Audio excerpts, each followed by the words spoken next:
Hello guys, good morning.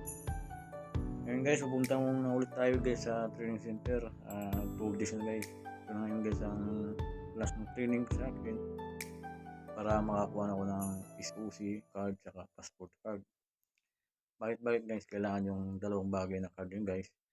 Kasi guys, dito sa Saudi, yung malalaking kumpanya tulad ng mga paggawa ng diesel, gasoline, lahat ng produkto guys nandito malalaki sa planta.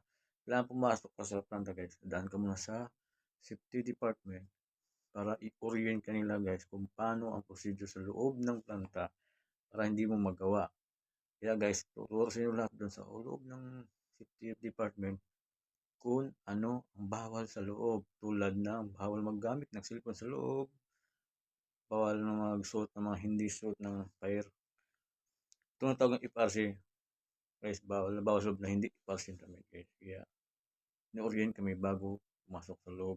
Pag natapos ng training guys, bibigyan sa yung card na dalawa hinihingi. SOC, Safety Orientation Card, and Passport Card. Nandun lahat nakalagay yung details na nakapasa sa training.